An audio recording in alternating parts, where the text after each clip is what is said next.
todos muito bem-vindos para a nossa primeira live do ano, Psicanálise e Amor, primeira live da série Entrevistas, né? Onde vamos estar aqui entre as vistas, as minhas e as da Nadia Paulo Ferreira, a quem vou receber em alguns instantes para falar de psicanálise e amor. Vocês que estão entrando aí, sejam todos muito bem-vindos. Vocês que estão assistindo por gravação também, sejam muito bem-vindos.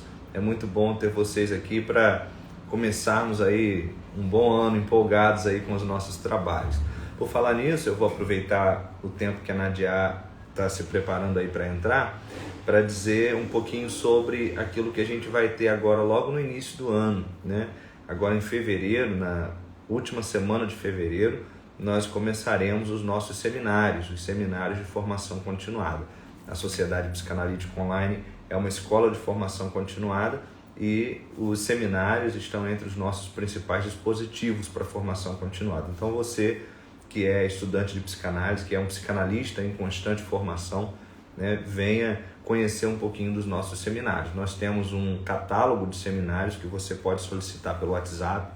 O nosso número de WhatsApp está disponível no link da bio, né, no nosso perfil. Então, de repente, se você está vindo pelo perfil da Nadia e ainda não segue a SPO, vai lá, faz isso, Sociedade Psicanalítica Online no Instagram, e lá na bio você vai encontrar um link para clicar e ter acesso ao nosso WhatsApp. Tem o grupo do WhatsApp, grupo oficial, e tem também o contato privado. Se você quiser tirar dúvidas, né, ter acesso a alguns materiais, você pode acessar por ali. Mas eu vou aproveitar então, enquanto a Nadia não entra, para falar um pouquinho que a gente vai ter um seminário que nós lançamos essa semana, a divulgação dele, que é um seminário que a gente faz desde que a SPO começou, foi o nosso primeiro seminário, a gente faz ele no primeiro semestre de todo ano, chama Em Pares e por Partes. É um seminário onde nós vamos juntos, por isso em pares, e vamos por partes, vamos juntos na obra freudiana, na metapsicologia, ou seja, no arcabouço teórico que alicerça a psicanálise, né? E nos escritos técnicos de Freud, como Lacan chamou, né? Os artigos sobre a técnica são aqueles que Freud trabalha a prática da clínica, né? Então é um seminário onde a gente vai estudar junto os textos teóricos principais da psicanálise e também os textos técnicos, os textos clínicos do Freud, né? Então você que está de repente começando ou desejando recomeçar um percurso, esse é um bom seminário, o Em Pares e por Partes. Esse seminário é sob minha coordenação, tá? Eu mesmo estou à frente ali desse seminário e ministro as lições, as transmissões. Nós vamos ter um seminário coordenado pelo Luiz Felipe Zanini também, agora no início do ano, que ele faz parte de uma formação de 4 semestres. Então, o primeiro dos semestres é agora, uma excelente oportunidade para quem quer começar a ler Freud ou para quem quer retomar a leitura de Freud, para quem de repente não leu a obra toda. É um seminário que se propõe a passar por toda a obra freudiana, né? Que é o 4 tempos, né? Por serem 4 semestres, né? E o primeiro tempo, que começa agora, é o seminário da angústia inicial ao início do inconsciente. O Luiz Felipe Zanini vai trabalhar artigos pré-psicanalíticos, correspondências de Freud e Fliess, e depois então entrar nos primeiros textos da psicanálise, né? Logo temos também o estudo de casos clínicos clássicos e contemporâneos, esse também sob minha coordenação. Os casos clássicos que estudamos são os principais casos clínicos do Freud, né? E os contemporâneos são os nossos, nós que somos psicanalistas e que estamos aí nessa formação, compartilhamos também da nossa clínica para o crescimento daqueles que estão participando. Temos também um seminário de introdução ao ensino de Lacan. Gustavo Pechit estará coordenando, recebendo diversos psicanalistas para fazerem suas transmissões. Esse é um seminário para quem quer conhecer Lacan do início, né? Por isso o nome é Seminário de Introdução ao Ensino de Lacan. Então é um seminário para quem de repente já é psicanalista ou já tem um bom conhecimento em Freud, mas quer começar em Lacan. Então fica aí uma boa oportunidade, uma boa dica. Temos o Lacan Sem Pressa, para aqueles que já estão num percurso, né, com Lacan já um pouco mais avançado, de repente, né? E o Lacan Sem Pressa vai dar continuidade ao estudo das psicoses esse semestre, né? Então vamos fazer uso de alguns capítulos do livro 3, As Psicoses, de Jacques Lacan, e fazermos aí mais um semestre desse seminário que é o que a gente chama o queridinho da SPO, né? O Lacan Sem Pressa tem esse nome porque a gente vai fazendo desse seminário, não um seminário de transmissão tão somente, mas de leitura comentada. A gente lê o seminário junto, comenta, é uma proposta bem bacana. Temos também uma proposta do Hélio Hintz, o analista e a subjetividade de sua época, onde o Hélio Hintz vai fazer conversar a psicanálise com outros campos do saber e pensar um pouco como as questões de gênero atravessam a psicanálise, como as questões raciais atravessam a psicanálise, como chegam à clínica essas e outras questões do neoliberalismo e etc. O Hélio é um cara assim excepcional para falar desses assuntos, então é um seminário que vai valer muito a pena para aqueles que se inscreverem. Por fim, eu vou falar do seminário O Fazer do Analista, que é um seminário da série Conexões entre Freud e Lacan, uma série muito bem sucedida, coordenada pelo Daniel Gostaltas. Mas os seminários são independentes, então mesmo que você não tenha feito nenhum seminário dessa série, se desejar conhecer o seminário O Fazer do Analista, né, vale muito a pena, né, é um seminário para falar da prática clínica mesmo da psicanálise. Bem, eu estou vendo aqui agora uma solicitação da Nadia, então sem mais delongas eu vou receber a Nadia aqui, uma convidada querida, para a gente começar então a falar de psicanálise e amor.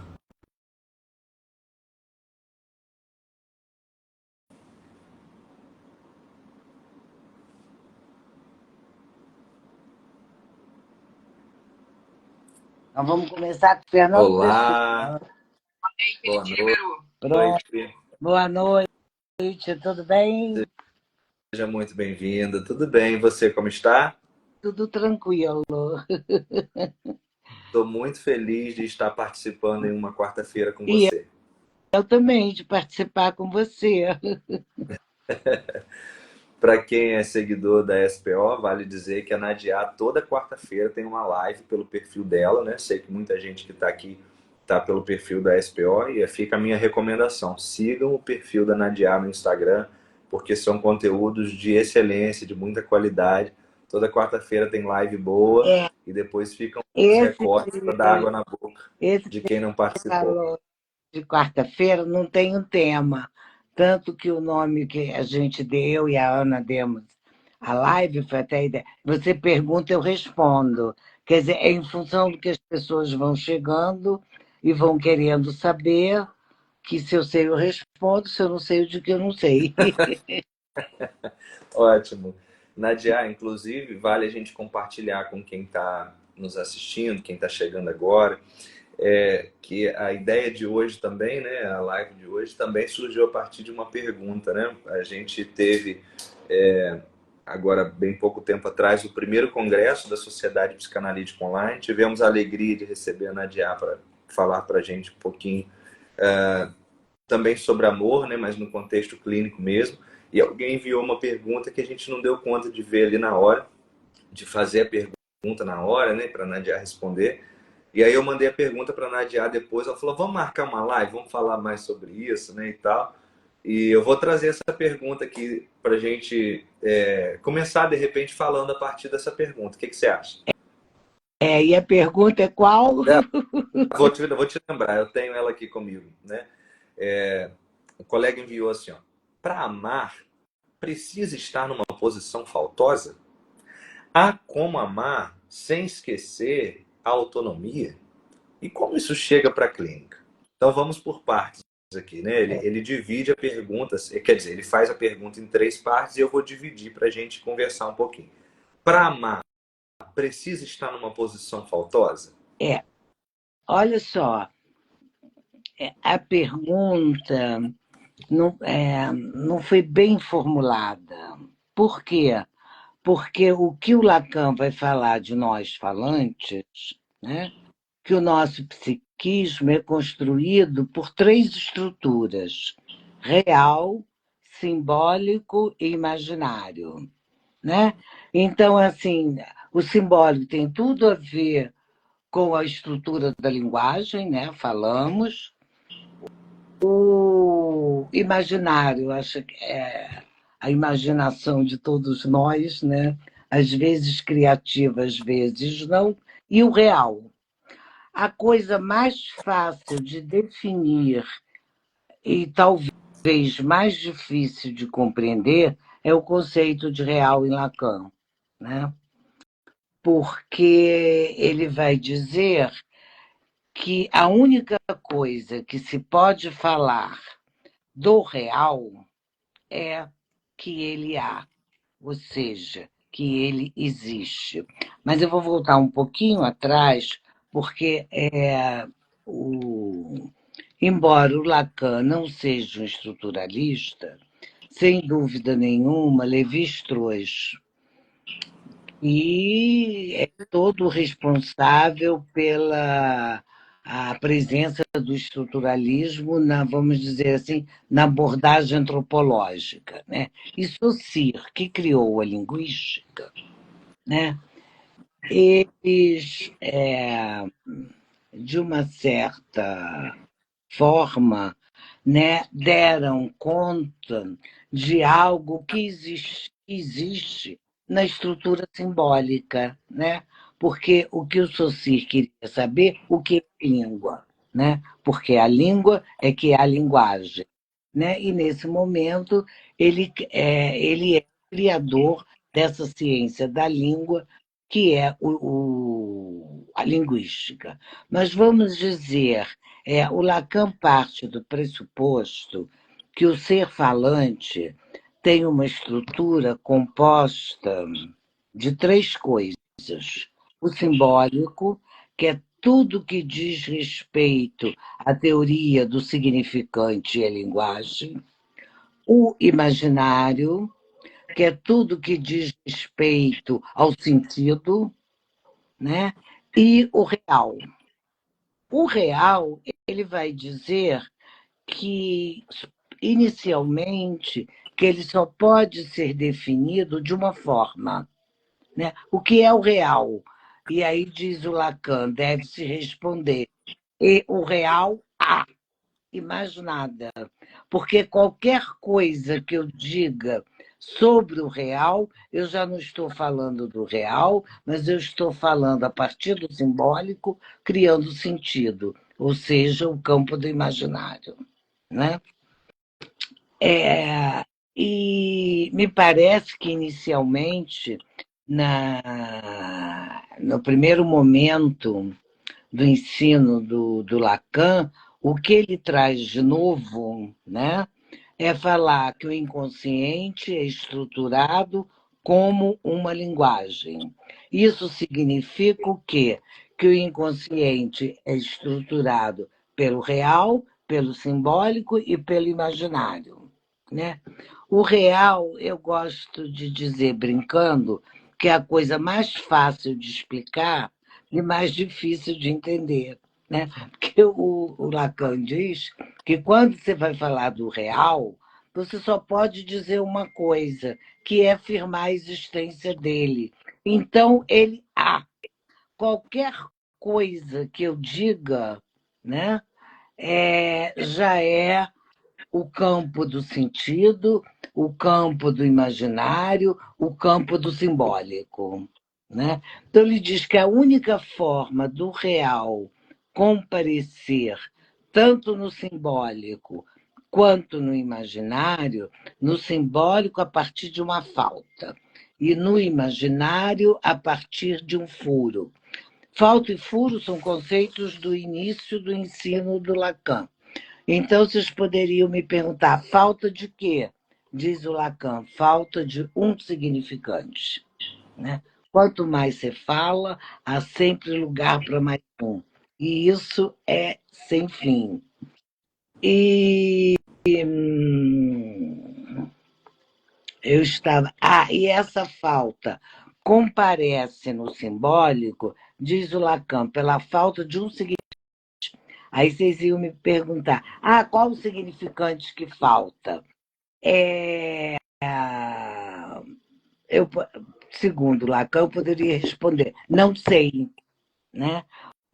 O que ele vai nos dizer é que o significante, enquanto uma estrutura, que a estrutura do significante está diretamente articulado com isso que se chama língua, né? Que também tem uma estrutura, a única coisa que eu posso dizer sobre o real é que ele há. Qualquer tentativa de explicação dele, a minha definição de real já dançou, já está equivocada e eu já estou produzindo sentido para ele, né? Porque real é aquilo que comparece como puro nonsense, como puro tem sentido. Ou seja, se eu chegar até assim diante do espelho e dissesse, hoje eu vou acabar com esse negócio, eu vou dizer tudo, né? Aí brincando com vocês, eu ia falar, perder a voz, ficar afônica, né? Porque toda vez que eu abro a boca, eu nunca consigo dizer tudo que eu queria dizer, né? Aí obviamente, eu estou aqui falando de vocês de uma coisa que eu gosto muito, mas quando eu desligar o vídeo, eu falei, Ih, eu poderia ter falado isso.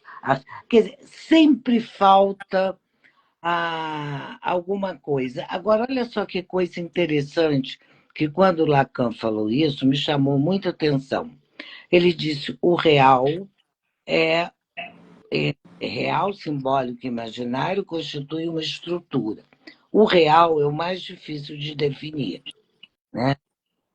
É uma complicação só. Ué, por que o Lacan diz que não pode dar uma definição real? Porque ele diz que a única coisa que pode se dizer do real é que o real acabou. Quando vocês me perguntarem, como é que é a existência do real?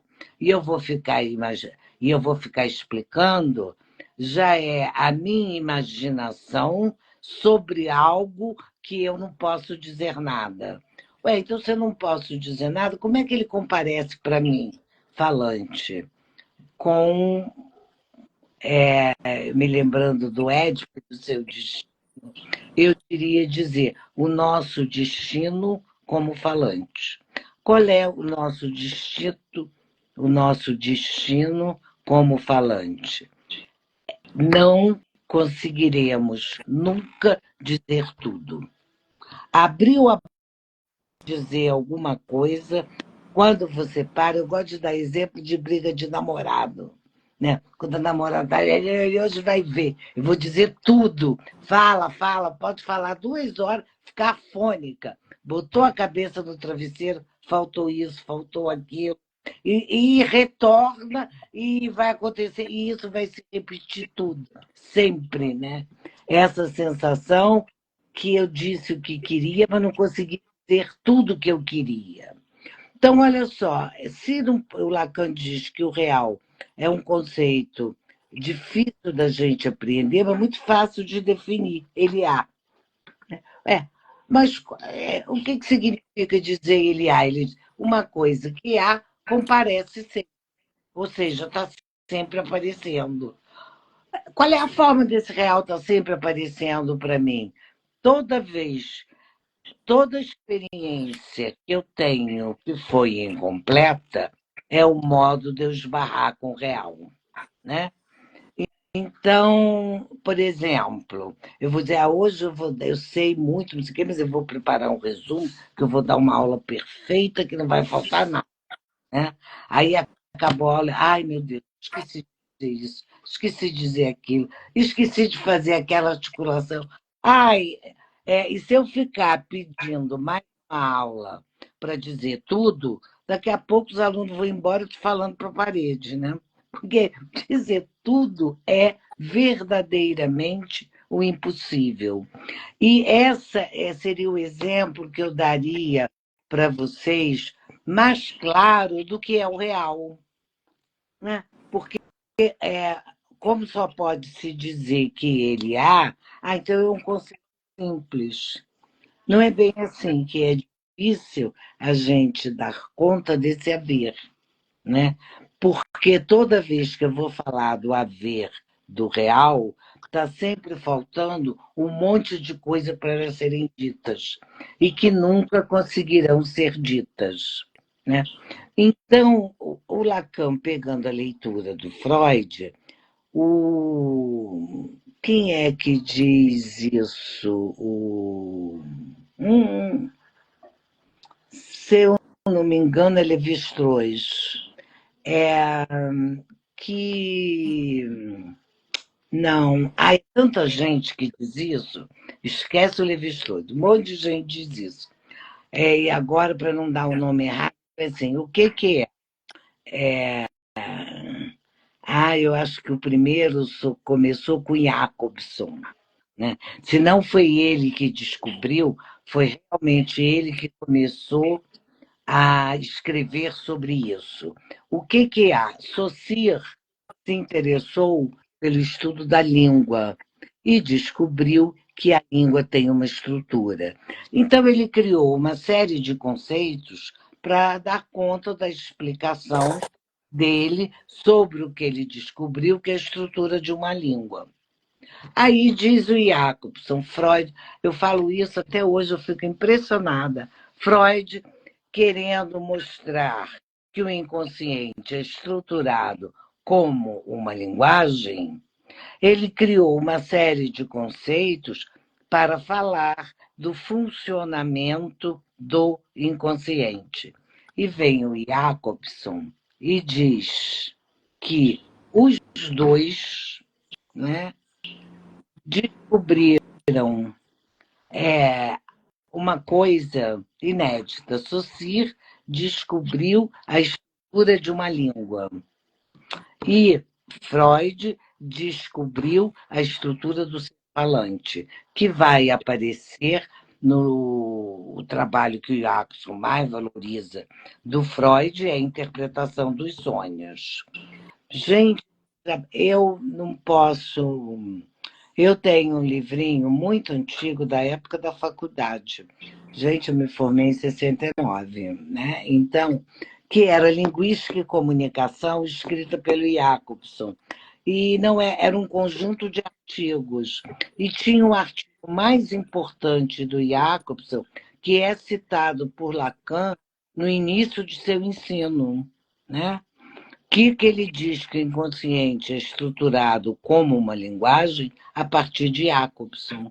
Porque Jacobson diz que o que Freud mostrou para nós sonhantes, que o sonho não é só aquele, o sonho tem uma estrutura. E a estrutura do sonho é uma linguagem, né? E o Saussure se interessou para ver linguagem no sentido de fala, tem que haver língua, né? E ele vai descobrir a estrutura e o mecanismo de funcionamento de uma língua.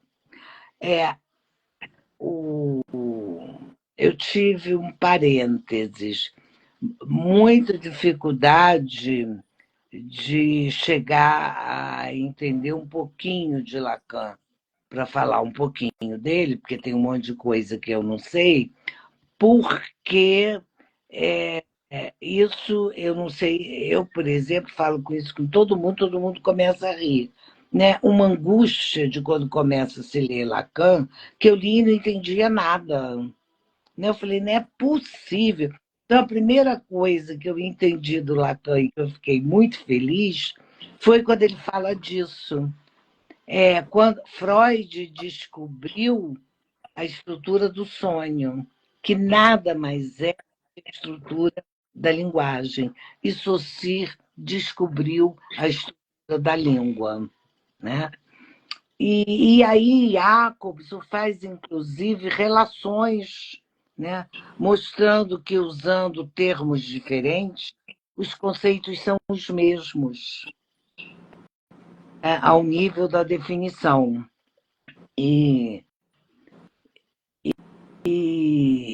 outra coisa impressionante que o Jacobson demonstra, e o Lacan cita o Jacobson nos escritos, e depois eu soube, lendo uma coisa ou outra, que de vez em quando ele convidava, eles ficaram amigos. E dizem que ficar amigo do Lacan não é fácil, né? Eu não sei, mas eu sei que eles ficaram amigos. E o Jacobson, de vez em quando, convidava o Lacan para falar lá com os alunos dele de linguística, e o Lacan vivia convidando o Jacobson para fazer conferências na instituição que ele criou. Então, o que há aí? Quando o Freud descobre que o inconsciente é estruturado como uma linguagem, ele vai ter que falar desses mecanismos. Por exemplo, condensação e deslocamento. Eu fico impressionada com isso. Aí o Iaco diz assim: olha, o que o Saussure define como condensação, esquece o nome, lê a definição, é a mesma coisa que o Saussure chamou de metáfora. Só para dar um exemplo. Deslocamento. Bom, o que é o deslocamento? São os dois mecanismos da língua, né? Eu falo porque eu posso substituir, ou seja, condensar e deslocar. Ou seja,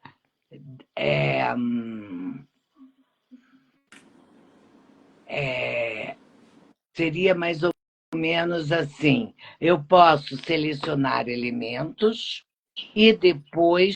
Então, por exemplo, se eu chego para vocês e digo assim, caso, cachorro, gato, mato, vão dizer, olha, essa mulher que você chamou para chamar da gente, o que ela está falando não tem o mínimo sentido. Né? Então, para mim dar sentido a essas palavras, eu vou ter que usar o mecanismo de substituição e condensação. Né? Para não fazer confusão, Jacobson, né? Descobre que dois mecanismos fundamentais da língua: substituição e combinação. Para mim, abrir a boca, eu tenho que primeiro substituir, quer dizer, escolher as palavras do código que servem para dizer o que eu estou querendo dizer, e depois articulá-las numa frase. Né? Imagine se eu chego para vocês e digo: inconsciente, Freud, Lacan, descoberta. Então, eu tenho que pegar o pouco que eu sei sobre eles e articular num discurso. Né? E aí o Saussure vai descobrir as regras desse discurso, como ele funciona. E as regras que o Saussure descobre, o Jacobson vai dizer que são exatamente as regras que o Freud descobre para falar do funcionamento disso que ele descobriu inconsciente. E aí o Jacobs faz, inclusive, relações. Né? Todo sonho tem o quê? Para Freud, um conteúdo manifesto e um conteúdo latente. O que, a partir de Saussure, todo discurso tem um enunciado e uma enunciação. O enunciado nada mais é do que o manifesto e a enunciação nada mais é que o latente. É só nomear diferente coisas iguais. Né? Então, o Saussure, ao querer descobrir como funciona uma língua, né, e descobrir essa estrutura, é a mesma estrutura que Freud descobre ao descobrir o inconsciente. E esse artigo, quando li, era num livrinho, Linguística e Comunicação. Tantos anos, eu não sei se aparece, deve aparecer em vários lugares, porque esse texto do Jacobson ficou extremamente famoso. E quem tem um pouquinho de conhecimento do Freud fica impressionado, né? O Saussure definindo que por exemplo, relações de similaridade, né? É a mesma coisa que o Freud descobre. Então, não interessa a nomeação. Né? Um sonho se estrutura porque ele usa o mesmo mecanismo que a gente usa para falar: selecionar alguma coisa e depois combinar. Né? É lógico que o sonho não é só isso, porque no processo de seleção dele já vão entrar dois mecanismos, né? Aquilo que pode aparecer e aquilo que eu não quero que apareça. E que, portanto, vai permanecer também recalcado no sonho. Então, olha só, a linguística fala que todo discurso tem enunciado e enunciação. Freud diz que o sonho é estruturado como uma linguagem, portanto, é um discurso que tem dois mecanismos. Né? Para Freud, é condensação e deslocamento. Né? Então, o Iatos vai pegar os conceitos do Freud e os conceitos e vai dizer que são os mesmos. E vai dizer que foram eles que inauguraram. Aí é uma coisa ultra complicada, porque o Jacobson sempre permaneceu estruturalista. Né? E o Lacan foi muito chamado como estruturalista por aqueles que não queriam aceitar a leitura que ele estava fazendo da obra de Freud a partir do que ele aprendeu com Jacob Saussure. Né?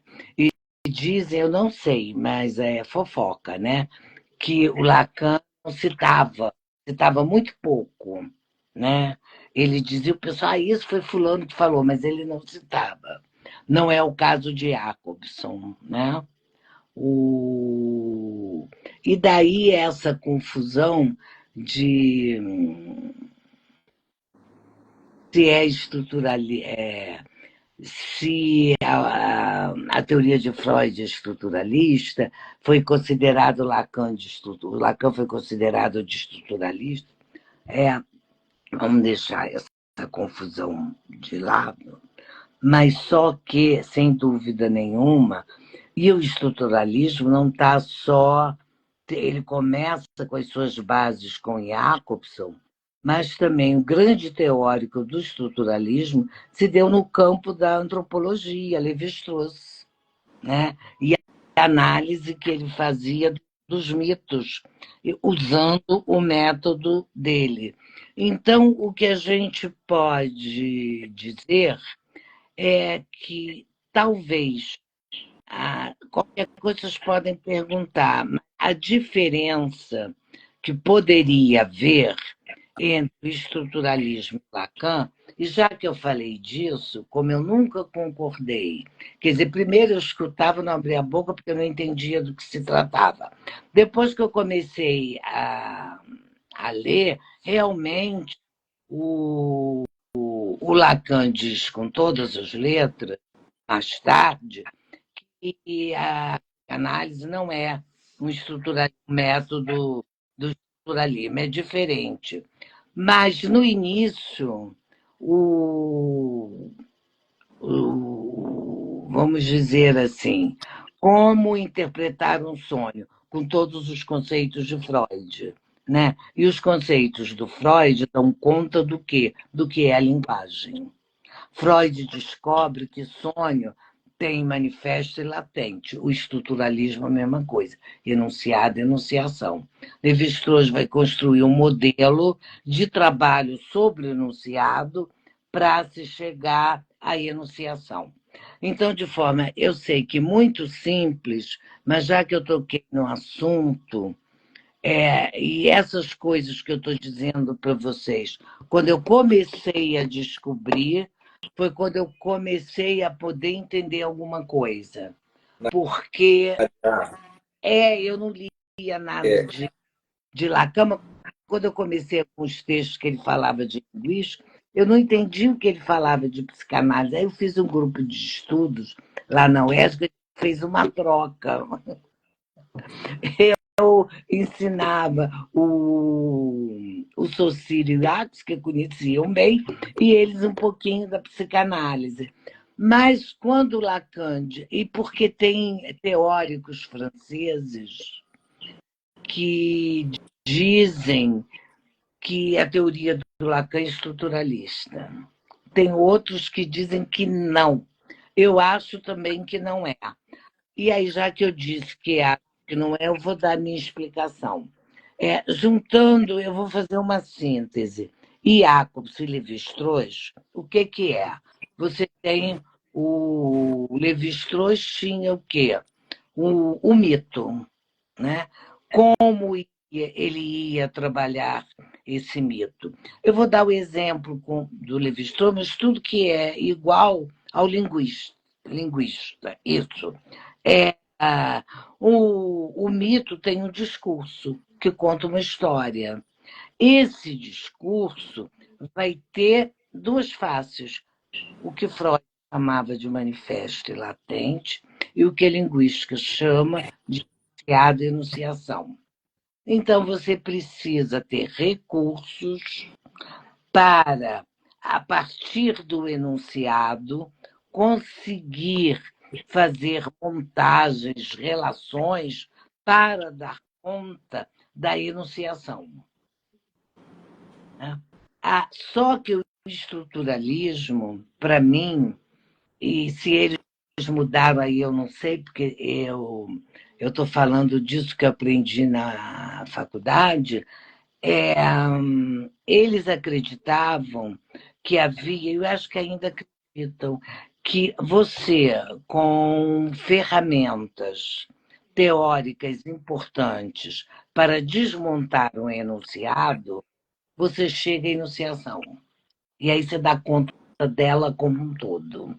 Né? Vem o Lacan e diz, não, não, não. Né? Não é bem assim, não.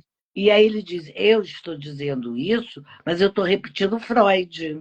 E aí ele nos lembra que Freud diz, lembra, que você pode pegar um sonho, passar, sei lá, 20 anos, a vida toda, querendo desmontá-lo, fragmentá-lo, para dar conta da significação, mas vai ter sempre faltando alguma coisa, alguma significação que você não dá conta, né? E diz o Lacan, o Freud sacou que é quando o real comparece.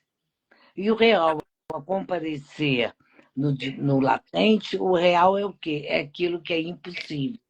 E o Lévi-Strauss, no outro dia, nas férias, eu estava relendo a parte do início, quando ele começa a trabalhar com antropologia, ele criou o método de desmontagem do enunciado para dar conta da enunciação do mito como um todo. Né? Então, eu acho, quer dizer, para mim, eu estou dando a leitura de vocês aí seguem o caminho que vocês acreditarem, que a diferença básica entre o estruturalismo e Freud e Lacan é o real. Que o real é puro nesse estruturalismo, né? Não, o estruturalismo acredita que o método dele dá conta da estrutura como um todo. Não, o que eu disse é, o real faz um furo nesse estruturalismo, né? Faz, concordo plenamente com você, mas os estruturalistas admitem que esse furo não. Agora, Mas me conta uma coisa, você começou até para falar desse ponto da falta, um ponto de furo, né? A partir dessa coisa que perguntaram, né? Assim, se para amar precisa estar numa posição faltosa. E aí você entrou, né? Começou falando dessa diferença de real, simbólico e imaginário. E aí você falou uma coisa importante, assim, do real, né? Como essa experiência com a falta, né? Desse modo, todos estão aí, de algum modo, numa posição faltosa. Ainda que, vou usar aí o que você disse sobre o estruturalismo, nem todos admitam, né? Mas todos estão numa posição faltosa. Eu, revendo aqui a pergunta do colega, é preciso admitir uma posição faltosa para conseguir amar?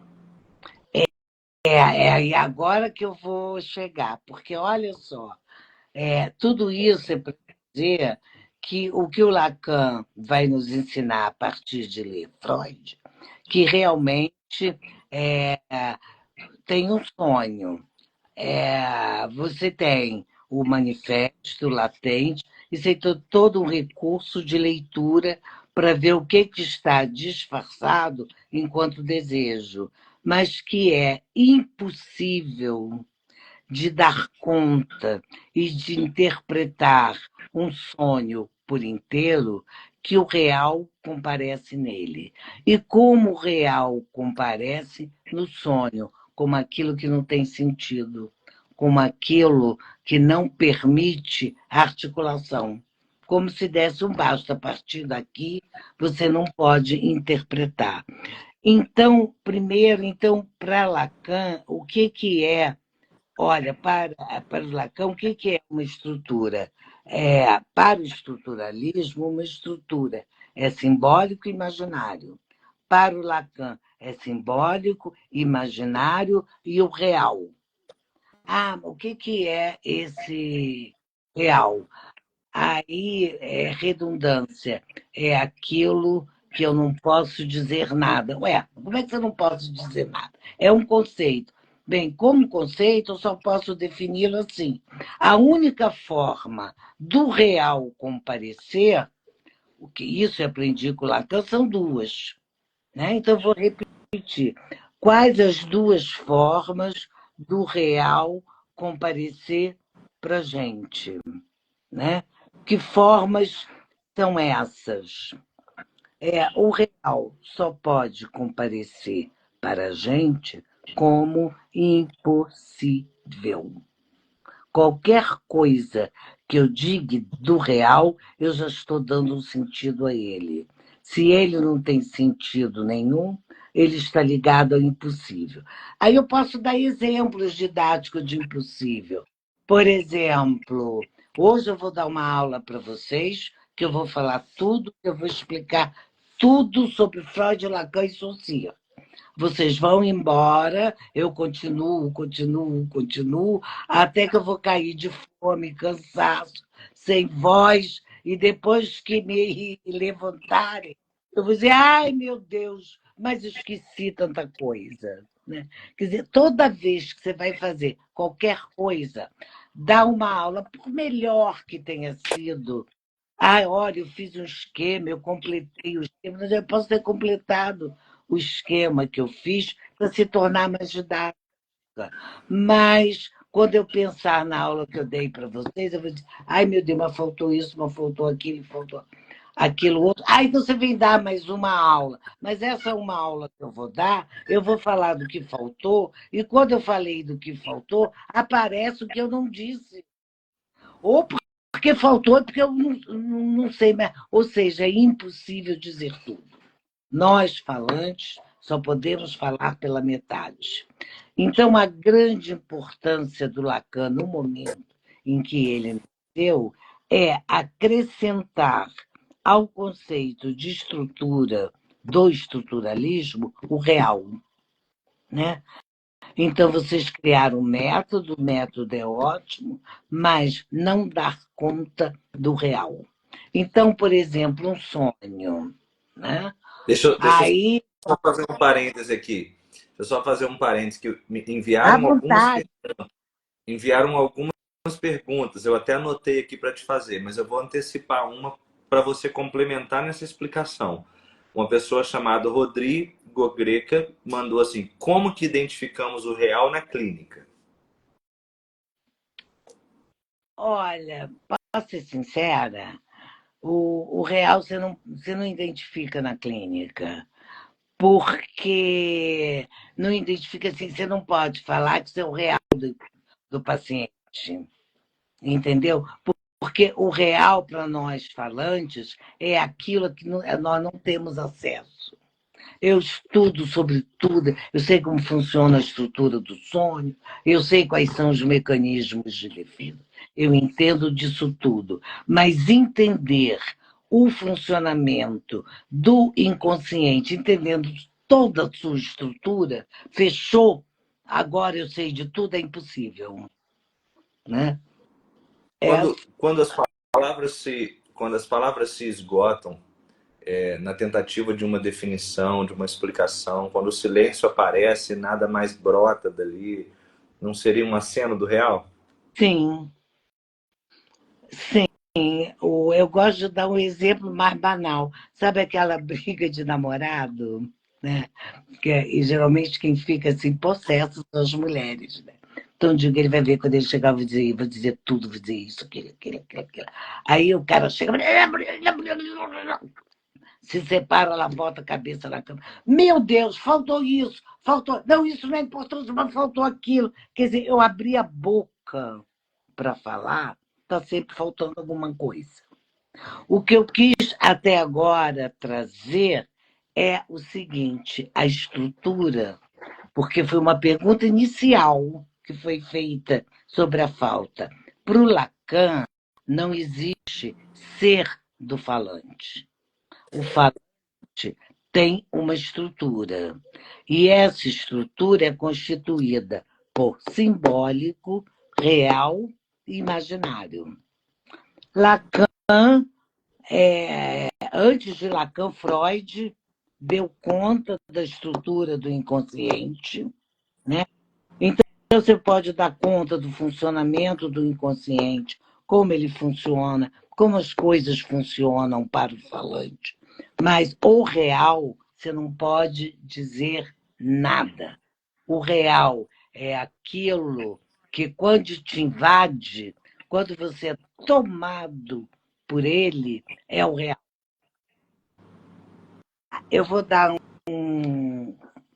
eu vou dar esse exemplo para mim, embora eu vou falar rapidinho, porque é realmente sofrido e doloroso para mim. Foi o que eu tenho certeza que foi uma experiência com o real, não houve imaginário. Meu pai passou mal de noite e eu levei ele para o hospital perto em Ipanema. Aí fizeram aquele negócio de deitar e outro certo estava demorando muito, eu resolvi entrar. E quando eu entrei, o médico me segurou, mas eu estava muito perto dele e nem mandou eu sair, né? E porque eu olhei ele sentado com os médicos, mas quando eu me aproximei, foi tão rápido que eu não consigo nem explicar direito. Quando eu me aproximei, que eu vi que ele estava tremendo toda, veio assim na minha cabeça: meu pai está morrendo. Aí ele parou, eu disse: morreu. E foi a coisa mais insuportável que eu vivi, né? Eu disse, eu podia achar que estava. Por que eu achei que estava morrendo? Mas se viesse um monte de médico, né, seria outro. Não, não. Foi a única morte que realmente presenciei a pouco, né? Porque eu fui chegando perto, o médico me segurou, né? Tava cheio de, ele começou, eu fiquei olhando ele, aí ele parou e eu disse: está morto, né? E, gente, olha, era algo assim que eu não falava, não contava e não podia pensar, porque me dava uma angústia insuportável, né? Eu não aprendi nada sobre a morte, né? O que eu consegui curar foi a minha angústia diante desse enigma, né? Que uma coisa é você falar que a morte é enigma, outra coisa é ela comparecer para você, né? Então, o melhor exemplo que eu poderia trazer para vocês é a morte, porque é o real, né? E tem mil histórias, né? E você vê, e esse real inexplicável da morte, todas as culturas criam um mito sobre a morte, né? As culturas antigas e as religiosas, o que, que elas fazem? Elas acabam com o sentido da morte, o sentido que a morte tem do real, e te promete um mundo maravilhoso, né? A terra, o céu e etc. Então eu falei, isso tudo. Olha, você dando esse exemplo do seu pai, a Laís Locatelli, da página Sigmund Freud Explica, manda uma mensagem. Obrigado por compartilhar conosco, querida. Ah, obrigada. Foi muito traumático.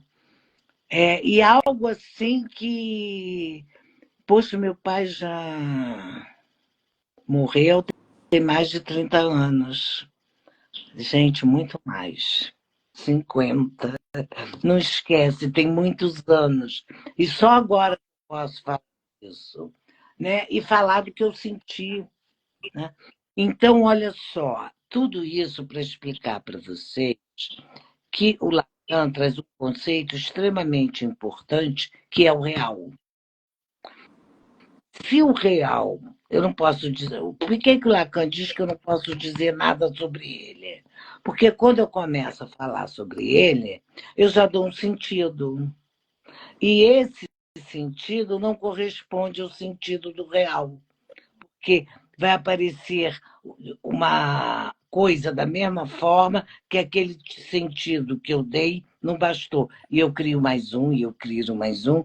Então, quando Lacan diz a estrutura é real, simbólico e imaginário, o que é o real?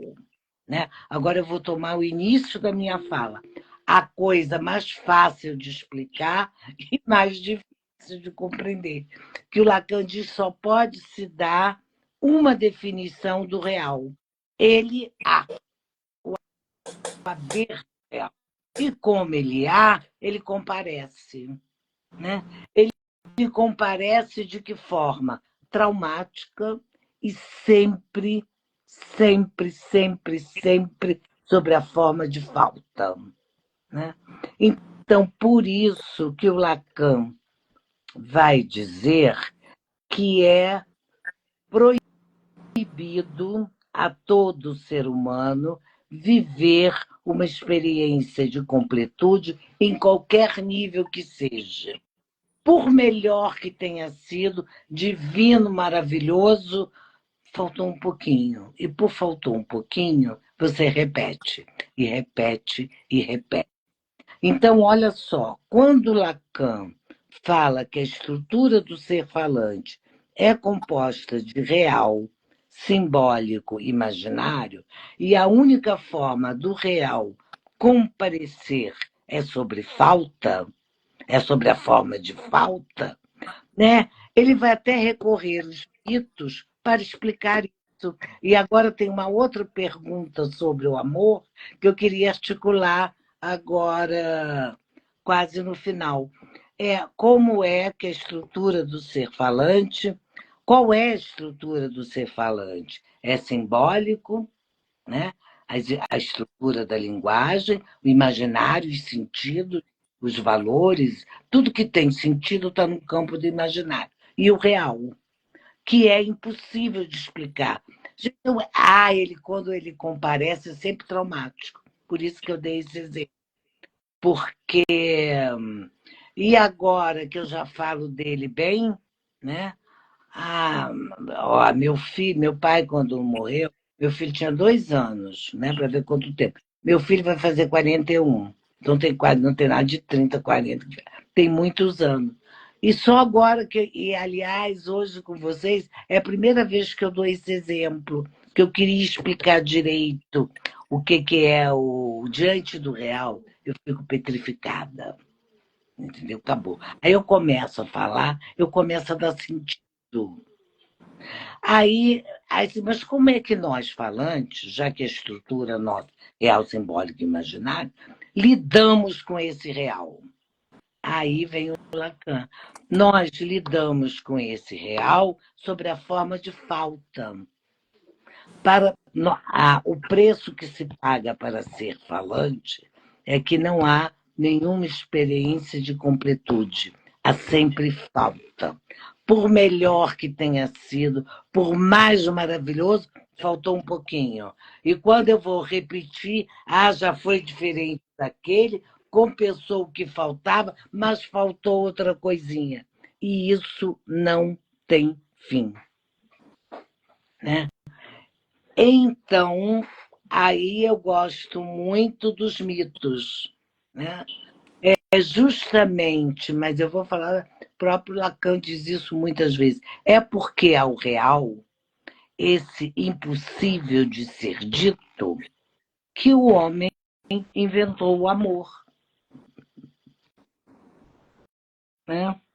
Porque se ele fosse completo e a ele nada faltasse, ele nunca ia se interessar por uma relação que nós chamamos de amor. Né? E eu sempre fui apaixonada pelo tema do amor e eu trabalhei mais de 40 anos que eu já podia me aposentar, e como eu ainda não tinha me aposentado, eu ganhava. Você tem um tempo para se aposentar. Acho que mulher é 35 anos. Se você não se aposenta, você ganha um adicional, porque poderia ter se aposentado e não se aposentou. E esse adicional, os professores chamam de pé na cova. Aí, quando um professor perguntou se já recebeu o seu pé na cova, eu não sabia o que, que era. Eles morreram de rir e me explicaram. Aí eu fui no departamento pessoal. Aí cheguei lá, não ia, eu, na minha cabeça, não vou chegar para a mulher, minha senhora, eu quero saber, e para saber tem que ver o contra-cheque. Eu falei, eu queria ver, porque eu já me. Eu contei uma história para a mulher, e ela olhava para mim agora, que ia todo mundo. Ah, professora, a senhora está falando no pé da cova. Eu falei, ah, mas era tão simples. Fiquei com vergonha de falar. Então, olha só, gente,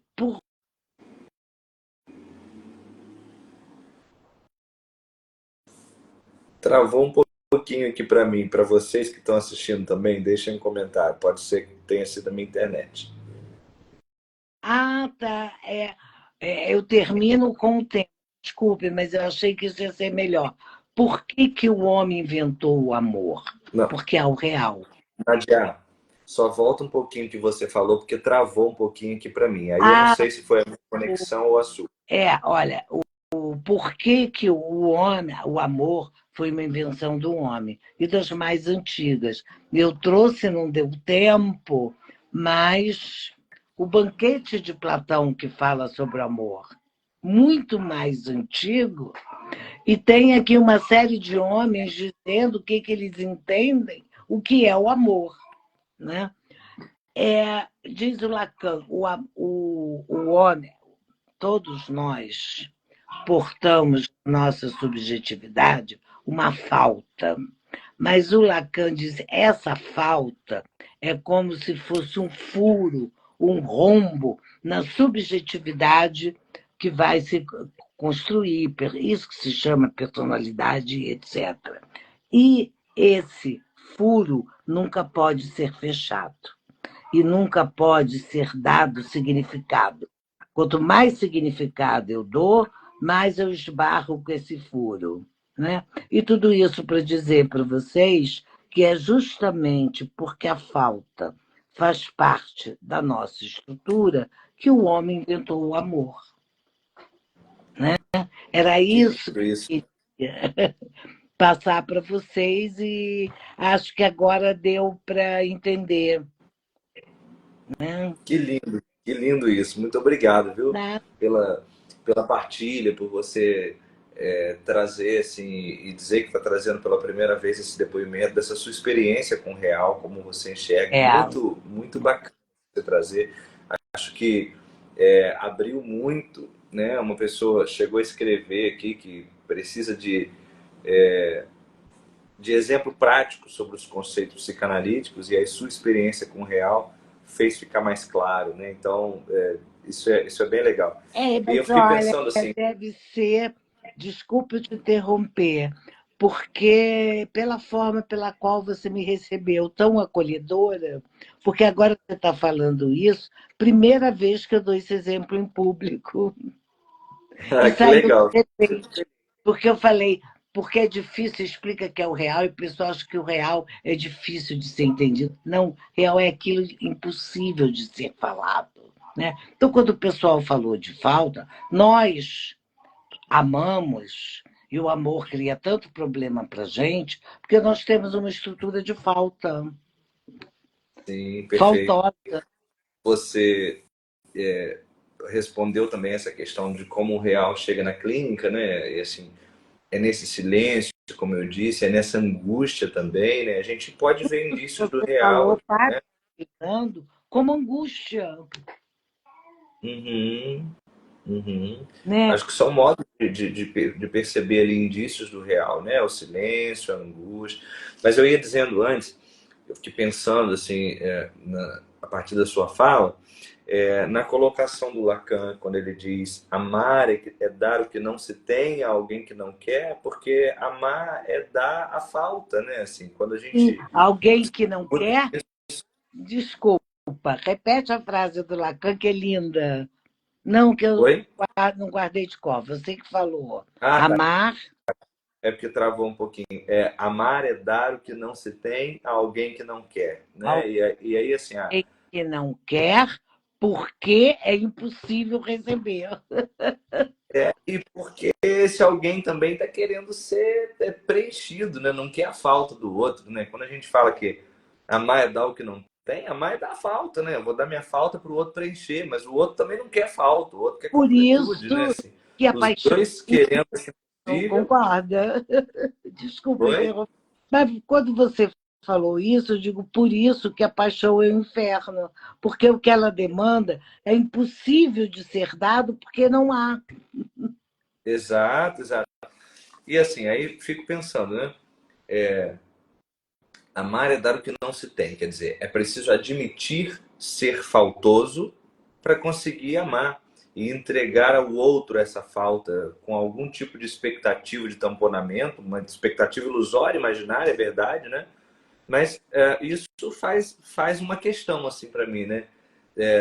Se realmente há uma, entre aspas, estrutura perversa que não admite a falta, né? Então, Sim, como é que é, né? Como é que é isso assim? O perverso não ama, né? é Se ele não admite a falta para dar a falta, para mostrar que falta. não. Mas você colocou a questão do perverso, ultra interessante, e é lógico, tanto que o Lacan diz que, completando o que você disse, exatamente o que você disse, que o fetiche é um falo, né? Mas ao nível simbólico, porque como objeto ele não é o falo. Porque se houvesse, o perverso teria uma experiência completa de gozo que a gente não tem, né? Hum, Mas o que é interessante nisso tudo não é que as pessoas não possam se amar, né? E terem uma linda história de amor, mas só que, por melhor que tenha sido, está sempre faltando, e se for um amor de muitos anos, muita coisa. Porque está sempre. Eu fiz uma brincadeira, né? Está sempre faltando uma coisa. Né? E por isso que o Lacan, o amor vem justamente porque é algo real. Então, ele vem em suplência a essa falta, mas ele vem em suplência e não tampou na falta. Daí, mas isso fica para uma outra vez, a grande diferença que ele faz entre amar e apaixonar-se. Né? Porque olha aí, uma boa questão para a gente abordar num outro momento. o, eu acho que é o Lacan que diz isso. Não, acho que é o Roland Barthes, que no livro dele sobre o amor, e ele fez um livro ultra interessante, assim, o que é o amor. Mas o que é o livro dele? São depoimentos, ele pega, né, ciúmes, felicidade, e faz um textinho de princípio, meio e fim. O encontro, né? O telefone, o apaixonado esperando o telefonema. Eu me lembro que na época eu estava na faculdade, eu li isso no ônibus. Quando eu vi, morri de vergonha. Estava olhando, todo mundo olhando para minha cara, porque as gargalhadas. Quer dizer, quem que não ficou enlouquecida, né, esperando o telefonema do amado? Ele vai dando exemplos assim da literatura e de confissões dos amigos apaixonados. Né? Tanto que ele diz uma coisa que eu adoro: esses amigos que sempre se encontram para bater papo, às vezes o professor e aluno saem para tomar um chopinho. Aí ele diz: é alguém do grupo. Ah, não vou, e o pessoal insiste e vai. Aí fica meio lunático, não consegue participar. Tá sempre. Aí o Bart diz: pode ter certeza que ele está apaixonado, né? Porque a paixão é justamente essa ilusão de que o amor vai acabar com ela para sempre com essa minha estrutura furada, faltosa. Nadia, muito obrigado. Que conversa gostosa da gente ter Ai, que sobre bom que amor. vocês Como, gostaram. Eu fico muito como feliz. você disse no começo, né? Sempre fica faltando muita coisa. A gente poderia passar aqui muito mais tempo e ainda assim não ia dar conta. Sim, Mas a mas gente talvez. quero te agradecer. Ai, te interrompi de novo, desculpa. Mas isso é típico das mulheres, né? Vão logo. Mas olha, eu me senti muita vontade. Você Que foi bom. muito simpático, me recebeu muito bem e foi um prazer falar para vocês e para você também. Obrigado, obrigado. Prazer foi todo nosso receber você aqui. Ficaram algumas perguntas. Peço desculpa a quem mandou as perguntas. A gente talvez consiga num outro momento responder. É, mas a gente vai fazer uma outra live que você faz, porque hoje eu fui convidada para falar, né? Que todo mundo fale, que você também fale bastante. É uma ideia. Podemos, podemos. Mandaram algumas perguntas bem interessantes aqui. Ó. O Maurício tinha perguntado: o amor-paixão tem relação com o gozo? O Fabrício escritor: sobre o simbólico, você disse que está fundamentado na linguagem. Então, se a linguagem sobre o amor muda, mudamos também nosso modo de amar? Olha que bacana. Não A Nicole Amorim: uma haja dica ou cura. conselho para ler Lacan? Foram perguntas bacanas que foram aparecendo aqui, eu É, registrei, mas olha que num outro só. momento a gente pode retomar, né? Pode, fazendo propaganda. Essa live que hoje eu estou dividindo com vocês, o título dela é Você pergunta e eu respondo. Então, se quiser aparecer lá com essas questões, pode. Maravilha. Então, ó, quem deixou as perguntas aí, toda quarta-feira, né, no perfil da Nadia tem essa live. Então, quem veio pelo perfil da Nadia, siga aí a página da SPO. E quem foi pela SPO, siga aí o perfil da Nadia para mais conteúdos como esse. Nadia, querido, muito obrigado pelo carinho, pelo acolhimento também, pela proposta dessa live, né, que você propôs. Eu adorei, aceitei de muito bom Ai, grado, que muito bom, feliz. Muito ai, que obrigado bom que por tudo. você gostou. No final, eu falei assim, eu não devia ter feito isso. Eu acho que ele achou que eu não quis. Que bom que você gostou. Adorei a ideia, imagina. Muito obrigado, viu? Um beijo. Outro bem grande para você. Tchau, Tchau. tchau, tchau, pessoal. Obrigado a quem ficou aí até o fim.